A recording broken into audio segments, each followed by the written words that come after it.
Welcome to Headline Hub Updates. Subscribe and press the bell icon for more updates. Breaking news, October 21st, 2025.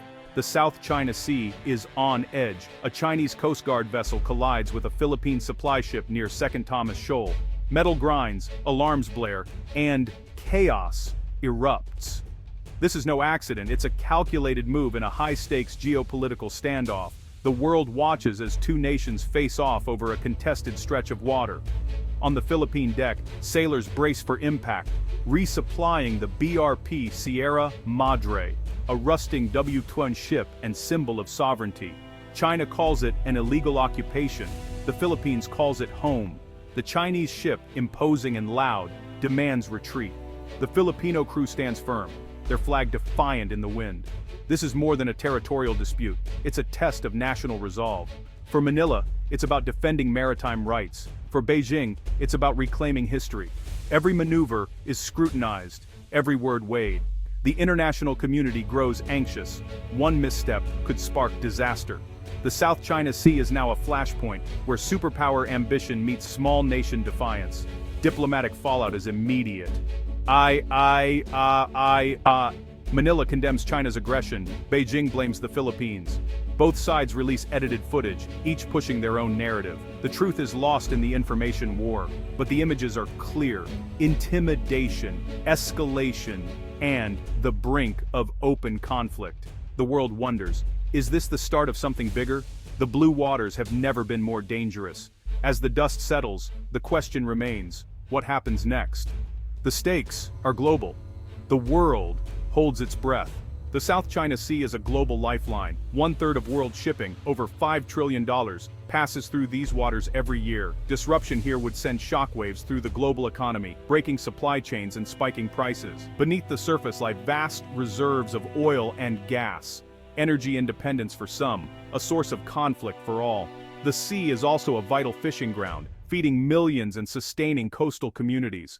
But fishermen now face harassment and shrinking catches as the dispute intensifies. For them, this conflict is a daily struggle for survival. Militarily, the South China Sea is a strategic choke point. Control means projecting power across Asia.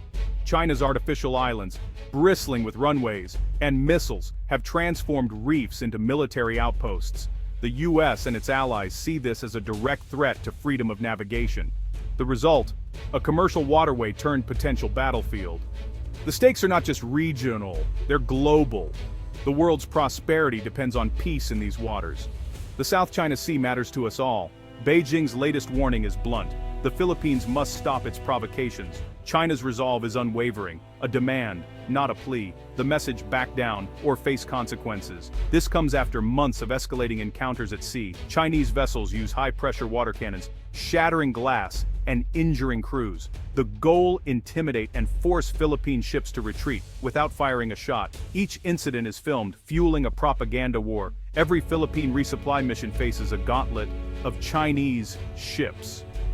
Blockades, shadowing, and ramming have become routine. Filipino crews show courage, but the risks grow with every mission. Manila protests, Beijing dismisses. The cycle repeats, each time more dangerous. The world watches, fearing a single miscalculation could trigger disaster. Beijing's red line isn't just on a map, it's enforced daily at sea. The region edges closer to the brink. The stakes have never been higher. The Philippines relies on international law, specifically UNCLOS. Under UNCLOS, its exclusive economic zone extends 200 nautical miles from shore, covering the disputed Second Thomas Shoal. For Manila, the case is clear: modern law is on its side. China, however, claims history as its guide, ancient maps and stories of centuries-old voyages. Its 9-dash line covers nearly 90% of the South China Sea, overlapping with the EEZs of several nations. This is a clash between a rules-based order and historical claims to empire. In 2013, the Philippines took China to an international tribunal at The Hague. The 2016 ruling was a sweeping legal victory for Manila, invalidating China's 9-dash line. But China rejected the decision, refusing to participate or comply. The ruling had no enforcement mechanism. For the Philippines, it's a matter of principle and survival. For China, it's about destiny and power. The legal victory remains symbolic. On the water might still makes the right. The standoff continues, unresolved. The world is left to choose law or power. Just 2 years ago, there was cautious optimism. The previous Philippine administration downplayed disputes, seeking Chinese investment. Confrontations were rare. Fishermen had some access to contested waters, but a new government in Manila vowed to defend sovereignty and the Hague ruling. China responded with force, more ships, more aggression. The fragile truce shattered. Chinese Coast Guard and militia vessels surged, challenging every Philippine patrol. Escalation followed. Aggressive shadowing, military-grade lasers, then water cannons. Ramming incidents soon became the new normal. Each step increased pressure without crossing the line into open war. An armed attack could trigger the US-Philippines Mutual Defense Treaty, a risk Beijing wants to avoid. The Philippines fights back with global publicity, exposing China's actions to the world. The dispute is now a global media spectacle. The game is brinkmanship. How far can each side go? The stakes, national pride, security, and the balance of power. The world watches, hoping the next step isn't a step too far. The sea grows more dangerous by the day.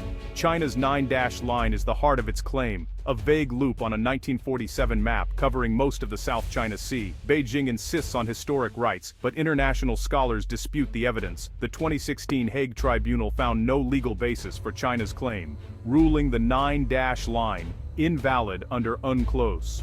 The ruling erased the line from the legal map, confirming most waters as international or within neighboring EEZs. China ignored the verdict, building artificial islands and military bases to cement control.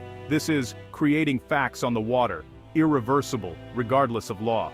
The Philippines makes the Hague ruling its diplomatic shield, raising it at every forum. For Manila, it's a fight for a world where law trumps might. For Beijing, it's about power and precedent. The standoff is about more than territory. It's about the rules that govern the world. Will law or force decide the future of the South China Sea? The answer remains uncertain. The world is watching. The US is now a central player. Washington insists on freedom of navigation, sending warships to challenge China's claims. The US-Philippines Mutual Defense Treaty now explicitly covers attacks in the South China Sea. Any aggressive act could draw in the US military. Japan, too, has stepped up, providing patrol vessels, holding joint exercises, and deepening security ties with Manila. Australia, the UK, and France have joined patrols, forming a multilateral front. The Philippines is no longer alone. This network of allies is a major obstacle to China's ambitions. The region's security order is shifting. The chessboard is crowded, the risks higher. The message: the world won't stand by as one power rewrites the rules. The stakes are global. The balance of power is in flux. Beyond the headlines, the human cost is real. For Filipino fishermen, the South China Sea is life itself. Generations have fished these waters, but now they're driven away by Chinese ships. Stories abound, nets cut, catches confiscated, boats rammed, crews blasted with water cannons. Many are forced to fish closer to shore, earning less and risking more. Incomes plummet, debts rise. The sea that once fed families now brings fear. That sea is ours, one fisherman says, but we're told to leave. The conflict isn't abstract, it's about lost livelihoods and dignity. Some give up fishing altogether, their way of life fading. The next generation turns away from the sea, seeing only danger. A culture erodes, hope dims. The human cost is measured in empty nets and broken dreams. The world must remember, real people pay the price. The conflict's toll is written on every wave. The South China Sea is a powder keg. Nationalism, economic interests, and military buildup make every day volatile. Naval ships, coast guards, and militias crowd the waters. One mistake could ignite conflict. A single miscalculation could shut down global shipping, trigger recession, and upend economies worldwide. The world's prosperity depends on peace here. The future is uncertain. Will diplomacy prevail, or will escalation spiral out of control? The Philippines rallies allies and invokes law. China builds up its military, betting on power. The space for compromise shrinks. This is a defining geopolitical story, a test of the world order. Will law or might decide the future? As warships patrol under the setting sun, the world waits, hoping for peace but bracing for conflict. The fate of a region, and perhaps the world, hangs in the balance. The answer lies in the deep blue sea.